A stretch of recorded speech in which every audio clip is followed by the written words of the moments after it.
അണ്ണാ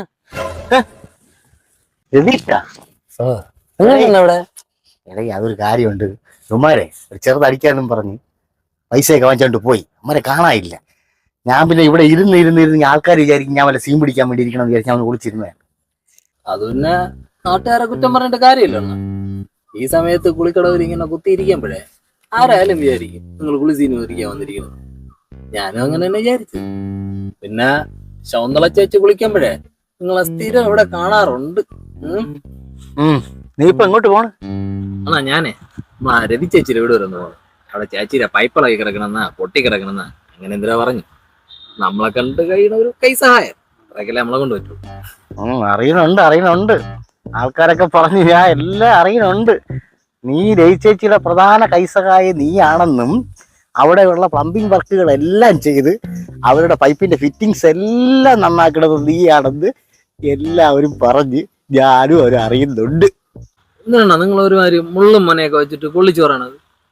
മുള്ളും മനയൊന്നും അല്ല. ആൾക്കാർ പറയണത് നീയാണ് ഇപ്പം അവരുടെ പ്രധാന കൈസഹായിയാണെന്നും കുറച്ച് എണ്ണ ഇട്ട് തടവി കൊടുക്കലുണ്ടെന്നും ഒക്കെ ആൾക്കാർ എന്തോ ഒക്കെ പറയണടേ. പിന്നെ എന്ത് സഞ്ചി എന്തോന്ന് എണ്ണ വല്ലതും തന്നെ നിങ്ങൾ എന്തിനാണ് പറയണത്? അണ്ണാ സംഭവം ശരി തന്നെ. അവർക്ക് ഒരു ദിവസം വീണ് കാല് തറമ്പി.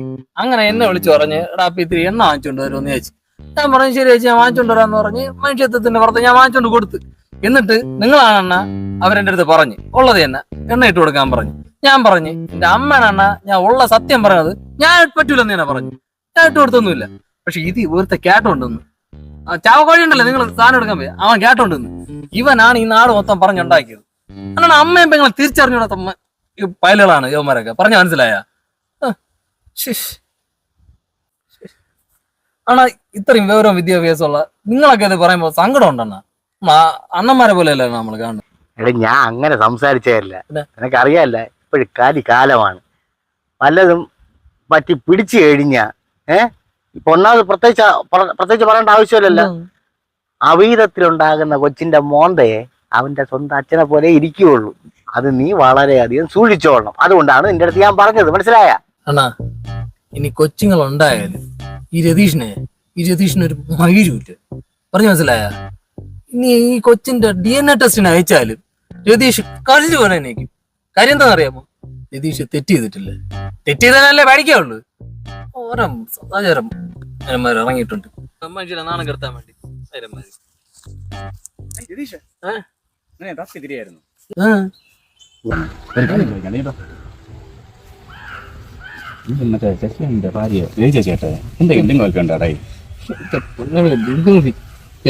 ബന്ധം ഉണ്ടാന്ന് കേട്ട് കഴിഞ്ഞാൽ ബന്ധമുണ്ട്. അവൻ എന്തെങ്കിലും പണിക്ക് വിളിച്ചാൽ ഞാൻ അവിടെ പോവും. ഇപ്പൊ തന്നെ പ്ലംബിംഗ് പണിക്ക് വിളിച്ചിരിക്കുന്നു. ഞാൻ അവിടെ പോവും. ഒരു കൈ സഹായം അത്ര എന്നാളിയാ. അല്ലാതെ വേറൊന്നുമില്ല. ചോദിച്ചു വേറെ ബന്ധമൊന്നുമില്ലല്ലേ. ചോദിച്ചെന്ന് പറയാടാ. അവരാണ് ഇന്ന് രാവിലെ വന്നത് ലാബില്. ഓ ഈ കാര്യം തന്നെ അതോ അങ്ങേരും പറഞ്ഞത്. അളിയ ഇനി എന്ത് ടെസ്റ്റ് ആയാലും ശരി തന്നെ അവർക്ക് ഇനി കൊച്ചുണ്ടായി അതിന്റെ DNA ടെസ്റ്റിന് അയച്ചാലും അത് ഈ രതീഷ് ഉണ്ടല്ലോ രതീഷ് ഈ കല്ല് പോലെ അവര് മറ്റേ ഗർഭിണിയാണ്ട് ആ ടെസ്റ്റിനല്ലേ അയച്ചേ. ഗർഭിണി എന്നല്ല അവർക്ക് HIV എന്ന് വെച്ചാ നിനക്ക് പിന്നെ പേടിക്കാന്നൂല്ലല്ലേ.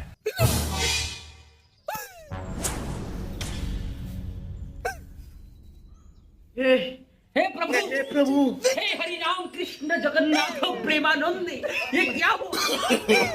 No.